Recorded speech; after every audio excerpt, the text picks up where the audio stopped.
আসসালামু আলাইকুম সবাইকে শুভ সন্ধ্যা। এখানে অনেকগুলো মাংস আমি ছোট ছোট কুচি কুচি করে কেটে নিয়েছি। তো এটা দিয়ে একটু কাবাব বানাবো আর একটু খিচুড়ি তৈরি করবো না বাচ্চার জন্য। আজকে হাতে একদম অনেক রক্ত, কারণ এই কলিজায় না অনেক রক্ত থাকে, সেজন্যই আর কি মাংসগুলো আজকে এরকম দেখাচ্ছে, মানে অনেক রক্ত। কলিজাগুলো আমি ধুয়ে খুব সুন্দর করে পরিষ্কার করে নিয়েছি। এখানে আমি সব ধরনের মশলাই প্রস্তুত করে রেখেছি।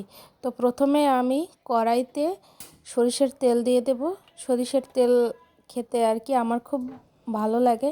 আমি সয়াবিন তেল খাই না বললেই চলে, খুব কম আর কি। তো এখানে প্রথমে আমি জিরে বাটাটা দিয়ে দিছি, আর এখানে আছে পেঁয়াজ আর আদা বাটা, আর আমি রসুন দিয়ে দেব। তো এই চারটাই হলো আমার কাঁচা প্রধান মশলা। এই মশলাটা দিয়েই আমি সব সময় রান্না করে থাকি। আর এখানে আমি দিয়ে দেব লবণ, হলুদ, মরিচ। তো মরিচ একটু মোটামুটি দেব, কারণ আমার বাচ্চা যেহেতু আজকে এই কলিজা ভুনা খাওয়ার কথা বলছে, সেই জন্যই আর কি আনা হয়েছে। আর বাচ্চারা আসলে এমন একটা জিনিস, ওরা মাছ খেতেই মোটে চায় না। তো এখানে গুঁড়ো মশলার সাথে গরম মশলাও দিয়েছি। মশলাটা দিয়ে খুব সুন্দর করে একটু কষিয়ে নেব। যখন তেল ছেড়ে আসবে তখন ধুয়ে সেই পরিষ্কার করে কেটে রাখা কলিজাগুলো দিয়ে দিতে হবে। এই কলিজা কিন্তু আমি একদম ছোট ছোট করে পিস করেছি, যাতে কলিজাটা খুব তাড়াতাড়ি সেদ্ধ হয় এবং এর ভিতরে মশলাটা যেন খুব সুন্দর করে ঢোকে। তো একটু মশলা দেওয়া পানি দিয়ে এটাকে এখন আমি ঢেকে রেখে দেব, যাতে পানিটা আর কি বেরিয়ে আসে। আসলে বাচ্চারা না কেন জানি মানে মাংসর প্রতি তারা খুব দুর্বল, মাছ খেতেই চায় না। গতকালকের কত সুন্দর শোল মাছ এনেছি, এক পিস শোল মাছ বাচ্চারা খাওয়াইতেই পারলাম না।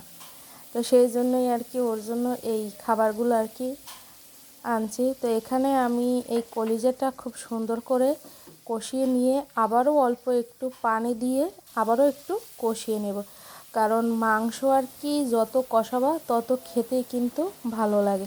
তো আমি কিন্তু মাংস খুব সুন্দর করে কষিয়েই সবসময় রান্না করি, সেই জন্যই তরকারির স্বাদ আল্লাহর রহমতে ভালো আসে। তো এখানে আমি কলিজাটা সেদ্ধ হওয়ার জন্য বেশ খানিকটা পরিমাণে পানি দিয়েছি। এই কলিজাটা কিন্তু আমি 1 ঘন্টার মতো সেদ্ধ করেছি, কারণ আমরা কিন্তু কলিজা খুব অল্প তাড়াতাড়ি অনেকে মনে করি সেদ্ধ হয়ে যায়, কিন্তু আসলে না। আপনি দেখবেন 2 ঘন্টাও যদি জাল করেন তাও কিন্তু কলিজা খুব নরম হবে না, এরকম শক্ত শক্তই থাকবে। তো কলিজাটা আর কি বেশি করে সেদ্ধ করার কারণ আছে, কারণ অনেক টাইমের ভিতরে অনেক জীবাণু থাকে, কৃমি থাকে, সেজন্য আর কি ফুটিয়ে খুব সুন্দর করে রান্না করলে সেই খাবারটা আর কি ফ্রেশ হয়, খাওয়ার উপযুক্ত হয়। তো সেই জন্যই আর কি অনেকক্ষণ ধরে আর কি সেদ্ধ করা।